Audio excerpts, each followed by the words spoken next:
你……三老爷手指哆嗦点着四老太太，嘴巴张大，却是发不出声来。一脚踏进公堂的于老头赶忙喊道：大人呐，赶紧找个大夫过来，这死老头子要装死了。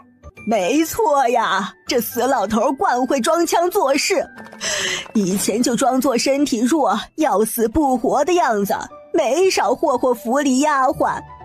他那老婆子活着的时候，成日里打骂那些小丫鬟，说他们勾着他们老爷们不放，存心想害他男人的命。天老爷明鉴，这死老头打我过门起就要死不活的，到这会儿他孙子都快娶媳妇儿了，也没见得他死去。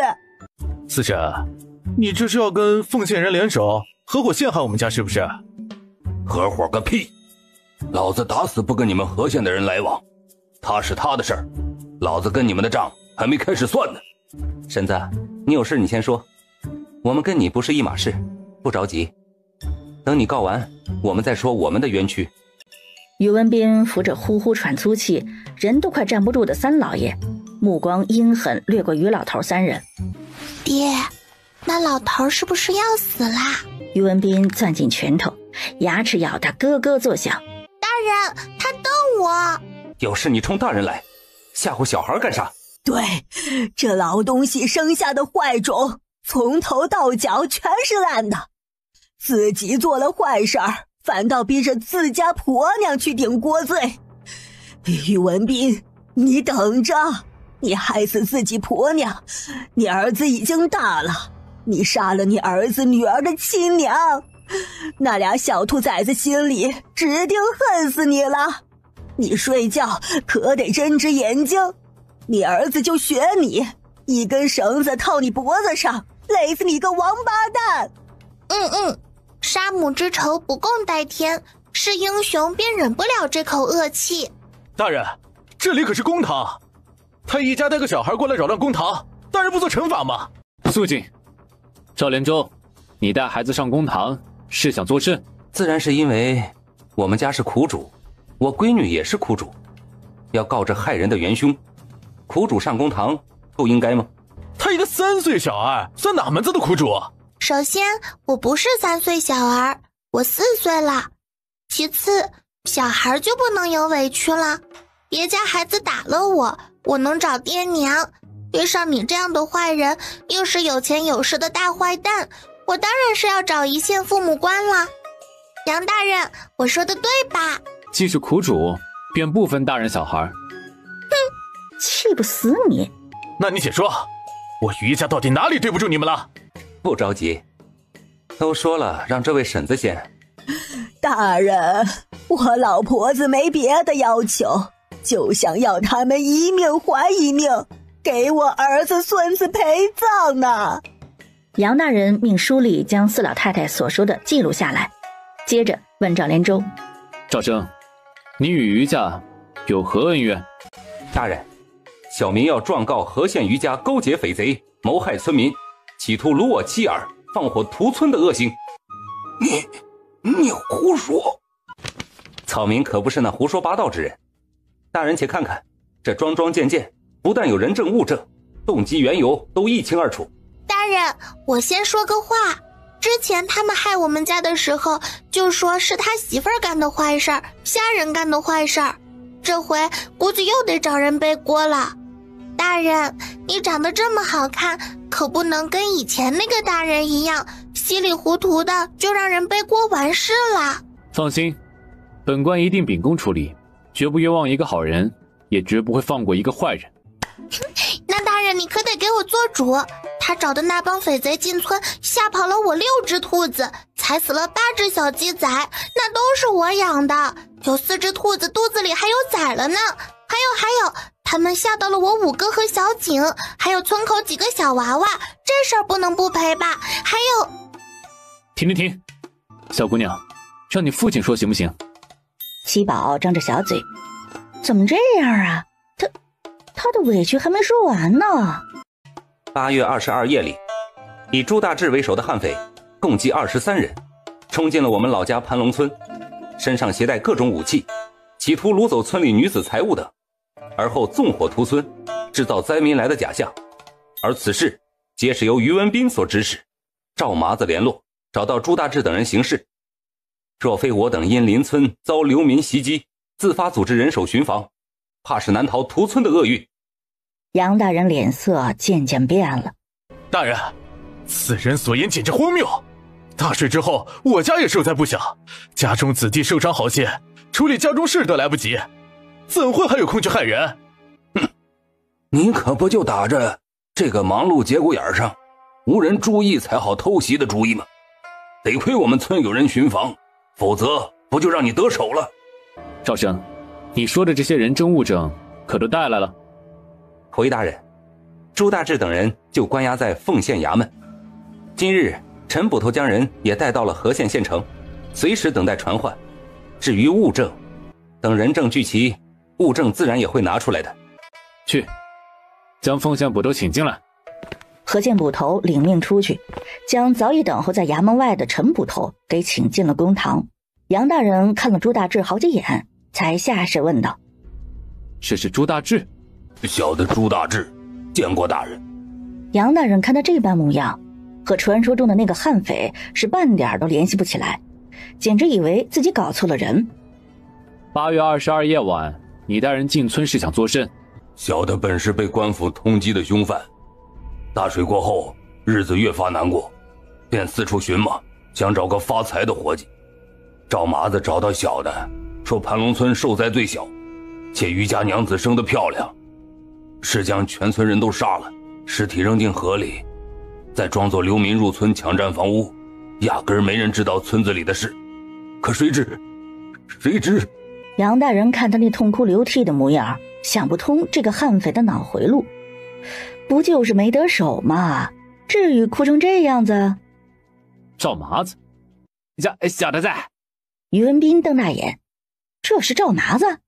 怎么瘦的都看不出人形了？是谁让你去盘龙村害人的？是于家三爷手下的大管事，他们俩家有夙愿，才会让小的带着朱大志的人去害人的。也是他说于娘子漂亮，于家财物粮食不少，我才会去的。不说实话不行啊，他都快要疯了。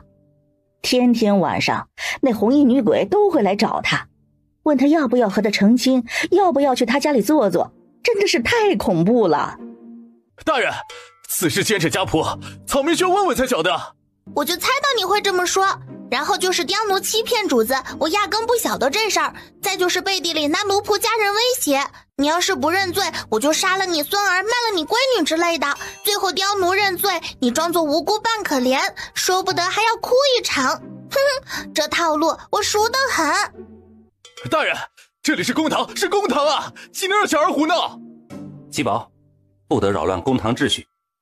大人见谅，孩子太小不懂事。于三爷，他就是个小孩子，你不会跟个小娃娃计较吧？你晓得人家说谎就成了，干啥要说出来？傻孩子，有些坏人被人说中心思，恼羞成怒是会杀人灭口的。啊，爷爷，我拆穿了他的鬼把戏，他不会要杀了我吧？哼，他敢！杨大人轻咳两声，带于大管事。吴管事被带了上来，他面色灰白，印堂发黑，笼罩着一层死气，一看就是命不久矣。吴管事，盘龙村赵连洲状告于三爷勾结匪贼，入村抢劫屠杀一事，你可知情？大人，此事与我家三爷无关，都是小的这奉献于家欺人太甚，才会自作主张，想着为主子分忧，干下这等祸事。公堂之上霎时一片沉默，所有人都不由自主地看向于文斌。你别为你主子开脱了，你孙儿都死了，前儿他拿了你孙儿威胁你，你孙儿哭闹，他儿子嫌烦推了一把，你孙儿头磕到台阶上，没人管，已经死了。吴管事猛然回头，眼睛死死盯着七宝，想从他身上看出这事儿到底是真还是假的。赵三娃，你管不管你女儿了？你安排离开的儿子也死了，尸体就藏在余家庄子上的地窖里，等你一死，你剩下的2个孙儿还有小儿子也会被他们害死的。吴管事身体摇摇欲坠，神色之间纠结不已。于忠烈，你家养出如此不知礼数的孩子，简直就是败坏我于家名声。哼，你个偷看人洗澡的下流猥琐老东西，也配跟我讲名声？再说了，那玩意儿早800年前就被你那瘦马祖母给败光了，不是？就是，你个死老头子，也配跟人提名声？吃绝户吃上瘾的老王八蛋！于文斌看向吴管事，你跟了我多年，不会信不过我，要信一个3岁小孩信口胡诌吧？他心虚了，你看他眼睛一直眨呀眨的，心虚都不要的。吴管事果然就去看于文斌的眼睛。于文斌气得上前2步，伸手就要去扇七宝巴掌。你想干啥？当着大人的面，你还想行凶不成？都说身正不怕影子歪，你没做过，你怕个啥？瞧你那眼睛都眨巴成啥样了，是个人都能看出你心虚。于忠烈，你想害我儿子不成？吴管事这会儿已经顾不得答应于文斌的事儿了，他跪着爬到了三老爷跟前。老爷，您答应过我会送我孙儿读书，会给钱让我儿子开铺子的。老爷总不能是骗我的吧？我呸！你可真是个糊涂鬼！他连自己亲兄弟亲侄儿都敢害，你儿子孙子算个屁呀！钱小花，你给我闭嘴！你个老狗，果然在心里惦记我多年，居然还记得我闺名小花。老狗，老娘清清白白半辈子，一把年纪了还要被你祸害，我今儿老娘饶不了你！我打死你个挖秦地墙角的老东西！我打死你个色心不死的老王八蛋！于文斌见四老太太跟自己亲爹动手，慌忙要上去帮忙。哎，都是老人家，你年轻人别跟他们一般见识。婶子，你差不多得了，事儿都已经过了，都是一家人嘛。三老爷都那把年纪了，他就是想干啥那也干不了，你也别生气了。他不劝还好，这一劝，四老太太更生气了，掐着三老爷的脖子不松手。坐在上手的杨大人都给看懵了，还是一旁师爷提醒他才反应过来，连忙吩咐将人给拉开。衙役将二人分开之时，三老爷衣服都让四老太太给撕开了，露出里头大红蟹裤，头发披散开来，满脸血呼啦喳的口子，要多狼狈有多狼狈。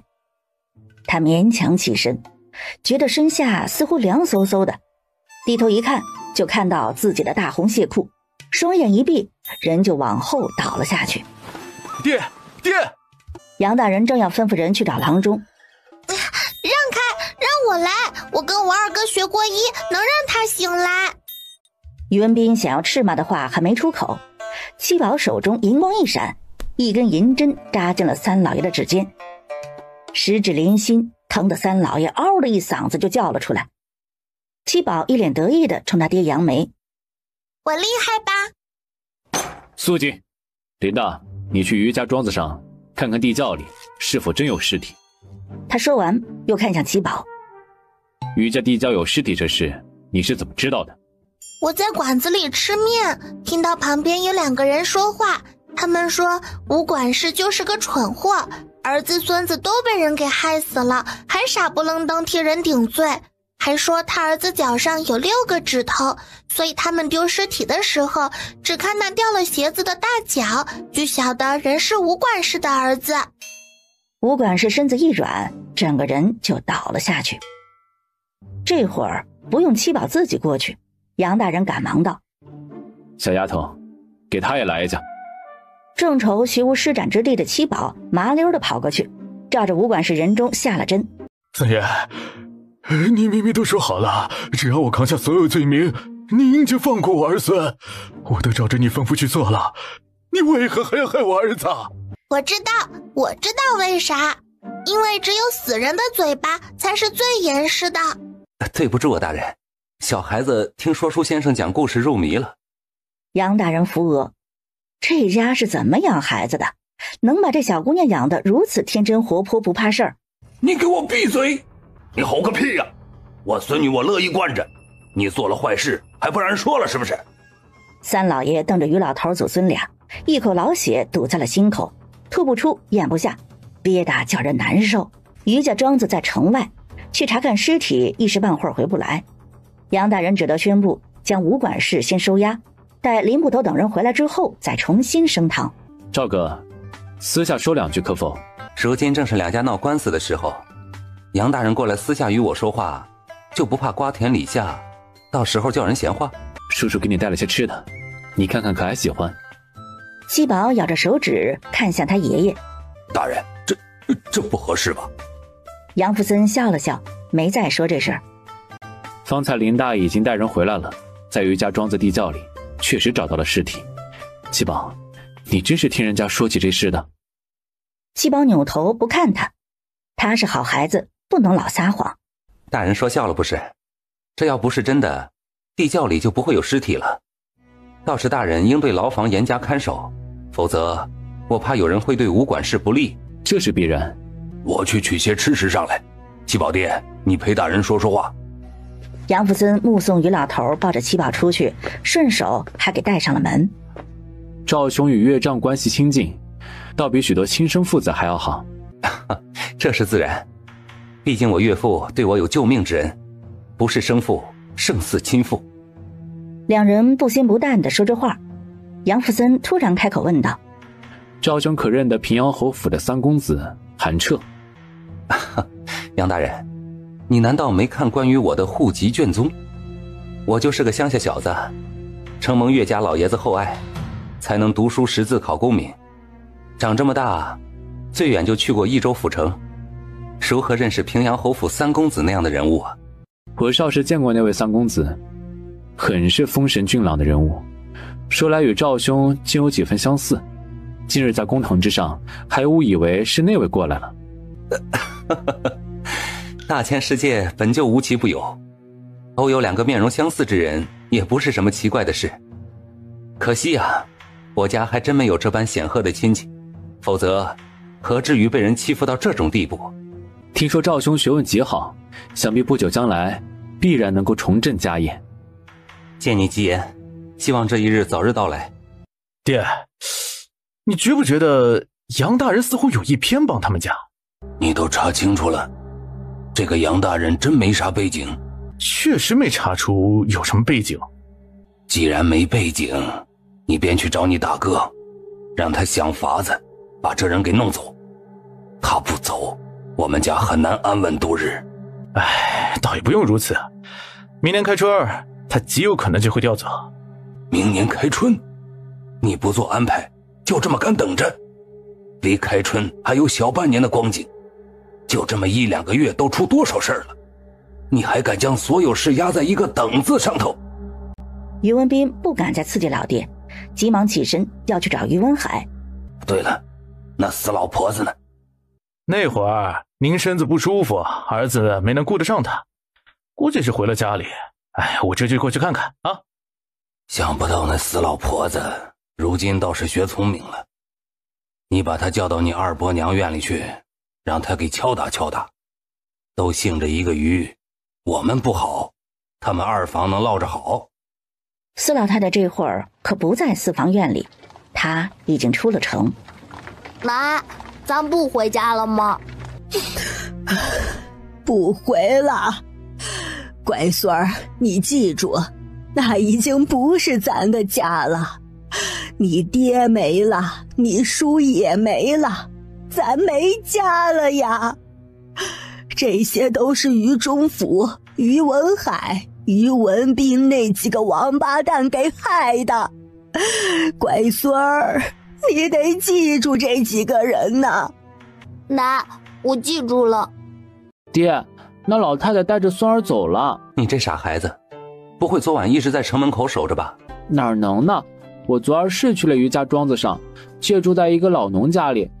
昨个排除武管事儿尸体那事儿，把庄子上的人吓得不轻，估计着往后没人敢给那头的人干活了。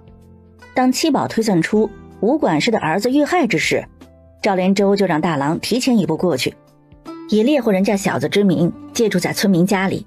不给他家干活是不可能的，毕竟周围的地都被他们家给圈占了。我瞧着这位杨大人是个正直的，你倒是可以给村民露出点消息，让那有心的借着这次机会来索要之前被余家非法圈占的土地。放心吧爹，我知道咋说话。做个太累都没能跟你们说话。赵兄弟啊，我瞅着你们这事估计费劲。这杨大人吧还算公正，可余家那头我是说余文斌父子俩，这两人不是善茬，估计啊都想好退路了，想要一棒子打死难啊。哦，莫不是县衙里头出啥事儿了？今儿个天不亮，吴管事就在牢里上吊自尽了。赵连洲噌地站起身来，想了想又坐了回去。情理之中又在意料之外，看来杨大人管理的班底也不是铁板一块，还是被人给渗透了。七宝小嘴微张，他失算了？明明吴管事后天才会死，为何今日就死了？赵兄弟，我比你大几岁，当是奉劝你老弟几句。老话说得好，君子报仇10年不晚。赵老弟，你满腹才华，早晚有出头之日，不急在这一时。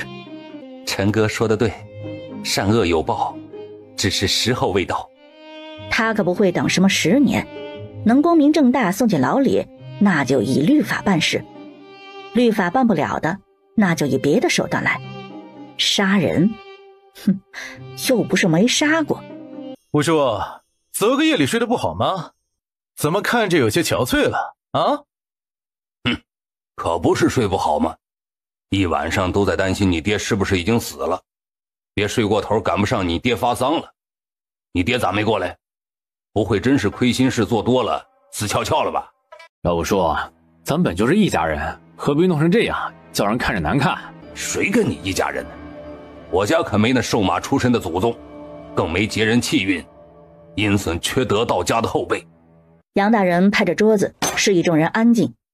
刘文斌地窖里的尸体确实是吴管事的儿子，这事你可承认？回大人的话，地窖里挖出尸体，小民也委实不曾料到，也不知是吴大江得罪了谁，竟会遭人如此毒手。我虽是替他心疼，却也不知凶手是谁啊。吴管事在我们家做事多年，也算是老人了。吴大江遇害，我们也是很同情。我们余家待吴管事一家不薄，没理由去害他的儿孙，还请大人明察。可昨日吴管事亲口承认，是于文斌吩咐他去找的赵麻子，这是作何解？昨日回府之后，我也是才听人说起，吴管事在外有个姘头，家中银钱都给了那女人。吴大江出事那日，那女人也消失不见了。或许正因为如此，吴管事才会缺钱，与赵麻子狼狈为奸，去祸害村民。放屁！吴管事都死了，你这会儿黑的说成白的，也没人晓得了是不是？爹！赵连洲急忙喊了一声于老头，神情有些焦急。于老头面上带出了懊恼之色，似乎很后悔方才嘴快说漏了嘴，让这两人知道吴管事已死的消息。于文斌和于文海两人交换了一个眼神，看来事情正如他们所想的那般，原本已经招供画押的赵麻子也翻供了。大人，小的并不知道余家的事，一切都是吴管事安排。小的昨日之所以这么说，都是被盘龙村赵秀才逼迫的。可你昨日不是这么说的。大人，你不晓得，小的在盘龙村过的那啥日子呀？给他们修桥补路不说，还得替他们种地、洗刷猪圈、腌菜、掏鸡粪，就没啥活是我没干过的。小的活了20多年，从小到大加起来干的活，也没这10来天在盘龙村干的多。没错，他们村挖地基、抬石料、挖木头那些伤力气的活，全都是我们干的。如此情形之下，他让我们干啥我们不得干，哪儿都给人吓破了。昨儿一说招供，就稀里糊涂的给招了呀。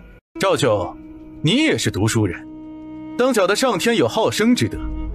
赵麻子等人行差踏错，一时脑子糊涂干了不该干的事，可那也是活生生的人，你怎能如此残忍对待呢？于三爷说的对，我也不想如此的，偏偏他们说做了亏心事，怎么也要弥补一二，这才留下帮村里干活的。我都说了不用，该见官就见官，你们匪贼几时干过地里活？让你们干活不是麻烦人吗？都不晓得给我们家地里踩坏了多少苗子，地给踩板了，我爹还得重新翻一遍，多费事儿啊。他说着还从怀里掏出了一封忏悔书来。大人你看看，这是他们的忏悔书，为了赎罪非得跟我们干活，还立了誓言，按了血手印，这可做不了假的。杨大人接过一看，果然见上面歪歪扭扭的写着朱大志一伙人心生歹意，吓到了盘龙村村里人。村里人大度，没跟他们计较，心里过意不去，主动提出帮村民干活。这忏悔书写给谁？挨朱大志跪着的瘦猴垂着脑袋，颤巍巍地伸出手。回大人，是小人。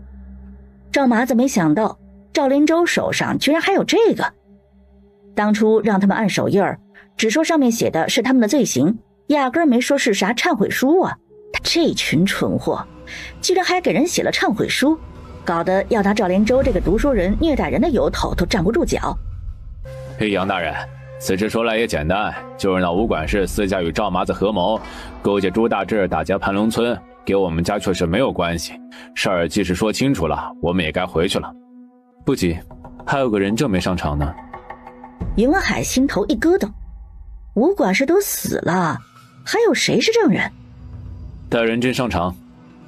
随着杨大人一声吩咐，林捕头从外头带进来一个人。爷爷，这里头包着的该不会是鬼吧？只有鬼才会怕见光。可有时候啊，这人比鬼还可怕。肃静！我再问一遍，你们都坚持自己所说的话，没有任何更改补充了？大人，小的这几日没睡好，说话颠三倒四。赵麻子，于文斌，你想当堂威胁证人？于文斌瞪着于老头，那眼神凶狠的似是要吃人。于老头眼神同样不甘示弱，我连你老子都不怕，还会怕你这个小兔崽子？赵麻子被于文斌一吼，当即回过神来，又开始哭道：大人，我昨儿是胡说，今日说的才是。你今日说的才是什么？是要与奴家双宿双飞吗？小郎君，你长得是丑了一点，不过将就着也能用几日，我不嫌弃你。我都招了，就是于三爷吩咐的，是他要武管事找我们，是他要害死于家全家，还要把整个盘龙村屠村的。大人，我说的都是真的，这回全部都是真的。他一边说着，一边朝杨大人爬了过去。这都啥鬼呀？咋这么能耐？连公堂这种地方他都能来去自如。七宝晃了晃手腕上的红绳，哼，收拾这些小趴菜，他还能没了法子？公堂算什么？等他本事再厉害些，皇宫都去的。大人，不管这人说的是真是假，都是武管事一人所为，与我却是无关。是吗？真与你无关？于文斌和于文海同时觉得有些不妙。揭开他身上的黑布。黑布陡然被人扯掉，黑布下还真就是个鬼。你是人是鬼？方才渔翁有句话说对了，有时候这人真是比鬼还要可怕。大人，小的要告发于文斌父子图谋盘龙村于家人，还有之前二老爷三老爷连同于家四房勾结钱家大少，纵火烧死于家女婿赵连洲一事。后来他们担心赵连洲考取功名，又买通陈生陷害赵连洲，不想没害到人，反被陈生伤害。事发之后，于文斌以儿女性命逼迫原配妻子尤氏替他顶罪。还有于文斌曾经……你住口！住口！你个背信忘义的小人，竟敢如此编排主家！这到底是怎么回事？明明那些牢房、牢头还有狱卒都收了他的钱，也把药送了进去。天亮之时也传出了武管事身亡的消息，这会儿怎么又冒了出来呢？林捕头心中冷笑：哼，你以为如今的牢房还是蒋大人之事吗？牢头他敢收银子，也得有命花才是。编排主家，可不敢胡说。小的这些年替你做的事，可都是有记录的。便是你与京城那边的书信往来，我也有截留。于文斌这个蠢货，怎能任由自己的把柄毫无防备地落入他人之手？哎呀，看来我吃不上你爹的席，倒是要先一步去向你爹报丧了。砰的一声，于文斌直接气打晕死过去。这一回杨大人没让七宝救他，反正人年轻底子好，不至于就这么没了命。三弟啊，你怎么就如此糊涂啊？呸！神马玩意儿，比老子这些亡命徒还他妈恶心。于老头抱着孙女喜气洋洋地出了公堂。你说什么？我爹畏罪潜逃了？他倒是一走了之，留下我们孤儿寡母的，可怎么办呀？别哭了，你还嫌家里不够乱是不是？你个死丫头，你爹前脚刚走，你就敢跟我大小声？你除了哭还会什么？我爹在的时候，尤家人不敢如何，可他现在跑了，你说尤家人会怎么对我们？还有这个家里，个个都是吃绝户上瘾的东西，孤儿寡女的，谁见了不想踩一脚？你有那心思哭，还不如想想如何护住手上那些东西。那不是还有你爷爷吗？于明熙像看傻子一样看他。爷爷还有5叔和6叔2个庶子，有于明信和于明英2个嫡孙女，你是有多天真才会以为他会看顾我们母子3人？赵春枝听女儿这么一分析，哭得更厉害了。那要怎么办呀？别哭了，你赶紧把家中奴仆敲打一番，别让他们在外乱说话。这2日也是于明英过来找茬，你也在前忍一忍，不要与他计较。你要去哪儿？于明熙去了三老爷房里，以他不符合年纪的口吻，将目前家里情况大概陈述了一番，建议他祖父送几个兄长去上学。三老爷坐在椅子上，抿着唇，看向于明熙的目光带着审视与怀疑。爷爷，我也是为了家里。前世燕王有没有篡位登基？燕王他没篡位，大概是10年后燕王战死。后来继位的是哪位皇子？于明熙额头沁出冷汗，是哪位皇子？他还真不大清楚，好像当今一直没有子嗣，后来的皇帝是从宗亲里头过继的，好像是桓王，但桓王不是当今所出。桓王是哪家的？好像是鲁王家中次子。三老爷目光落在于明熙的头顶，想起儿子之前说的话，愤懑老天如何就把这般大机缘给了这么个啥也不晓得的女娃子。他不免想起在公堂之上看到的七宝，那小娃娃满身灵气，于明熙那点小聪明和那个女娃娃一比，榆木珍珠一目了然。此时被人惦记的七宝站在城门口问于老头：爷爷，你当真不去铺子里看看吗？不去了，你和你爹去看就是了。乖孙儿，跟着你爹别乱跑啊。他哪有心情去看铺子呀？原本以为这次将何县一支彻底打压下去，却不想叫于文斌那厮给跑了。送走爷爷后，七宝和赵连洲去了牙行找于老板。正好找着主顾了，人家说这租金随你们提，今儿就可以签订契书了。谁呀？这么爽快？宋维明带着妻女和樊慧过来，打算定下铺子的事儿。宋大哥，这是打算在县里做生意，不往外地去了？不去了，这次把梅儿他娘给吓坏了，以后都不走远了，就守在家里开个铺子做点小生意吧。宋大哥这话说的是啊，挣再多钱也不及妻儿在身边，只是这铺子你是知道的。赵兄弟，这事你不用考虑了，我们都知道这事儿。如今樊儿的事了结，想必樊大也不会再找事了。这不还有慧儿吗？他总不能跟自己亲闺女过不去吧？樊慧儿听人提起樊大，眼圈就开始泛红，他拉着七宝走到一旁的角落。我爹爹让我告诉你，说你救了我，替我娘洗刷冤屈，是我们家的大恩人，让我以后为奴为婢都要报答你。小仙子，以后你要使唤人，使唤我过去是。你爹见了你二叔之后还回来见你啦？我爹舍不得我，可他不能不走。二叔二婶判了死刑，我奶就中风了，大堂婶闹着要和离，三堂哥受不了闲言碎语离家出走了，樊灵儿嫁给那个山里老光棍。七宝，我看到他们都遭了报应，我这心里就很痛快。族长爷爷说我心狠，你说我是不是坏得很？何县余家害了我太爷还有姥姥和舅舅，只要听说他们家落难，我就会很开心。樊慧眼睛亮了起来，转头拿袖子擦眼泪。宋为民要租铺子，那这价格定然就要变上一变。别人家都是讨价还价，宋为民也是在讨价还价，不过都是在往高里叫。一旁的于老板揣着手看了直乐呵，他就没见过这样谈买卖的，双方都怕对方吃了亏。最后两家约定1年100两的价格达成交易。二哥，大哥他会不会死呀？哎呦，你添啥乱呢？大哥好好的，你别提那个字行不行？你别怕，大哥肯定不会有事的。小五别怕，大哥将来还要当大将军呢。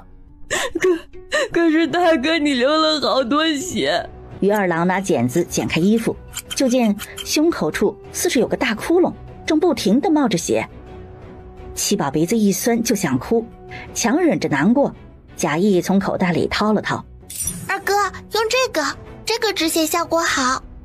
于二郎还以为是妹妹从城里带回来的，都来不及细问，就给抖散在伤口上。那药粉效果确实不错，血很快就止住了。于二郎给于大郎清理了伤口，做了简单的包扎，这才让人将于大郎抬着下山。七宝，大哥受伤是因为我。你跟着大哥进山了？大哥说山里有危险，我带我去，可我想跟大哥学本事，就悄悄跟了去。那几头野猪也是他给引出来的，于大郎措手不及，才会被野猪所伤。你为啥要急着学本事？这不还小吗？急啥呢？七宝，他们不会放过我的，所以我要尽快学好本事，才能活着。你做错啥了？谁不肯放过你？梁景烈紧抿着唇，眼里黑云翻滚，没再说话。你前阵儿都好好的，咋突然又开始想这些了？七宝，我是个男子汉，我想着将来就算不建功立业，也能保护你和爷爷他们。等你再大些学也不迟。先生回来了，你先跟着读书吧。赵连洲这会儿也回来了，看了于大郎的伤势，又问了于二郎情况如何，得知不伤其性命，这才有空出来感谢大伙儿。哎呀，你可别谢我们，咱几个就是搭把手，把娃给弄回来的事。真正救人的是难民那头的猎户，叫啥？叫宋啥来着？好像叫宋大山。对，就是宋大山。赵连洲没空去问谁是宋大山，他让三郎去杨家村那头请了老大夫过来，再仔细给于大郎检查检查。毕竟于二郎还小，万一有检查不到位的地方，误了于大郎可不好。包扎的挺好，还好内脏没受损，不然可就麻烦了。不过二郎啊，你这医术跟谁学的？跟城里济世堂大夫学的。哦，哎呀，难怪你医术进步如此之快。济世堂的大夫那可都是能人呐。不过这都是你太爷的恩德，还真是前人栽树，后人乘凉。你太爷一辈子行善积德，终归还是有好报的。于二郎笑笑没说话。于三郎腹诽，什么好人好报？那济世堂还不是趋炎附势之辈，都是他二哥自己自学的好不好？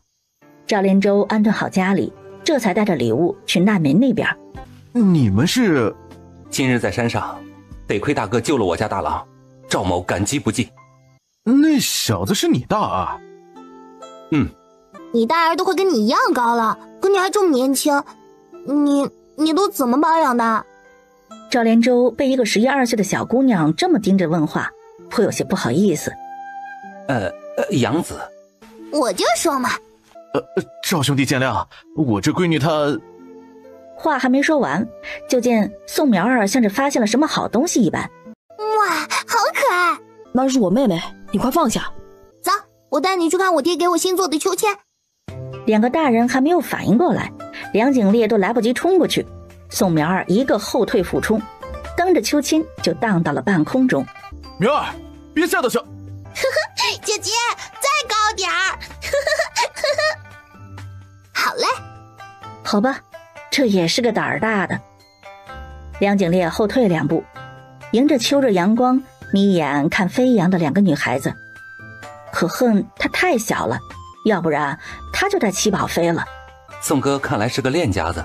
也算不得啥练家子，就是从前跟人上过战场，后来家中有事退了回来。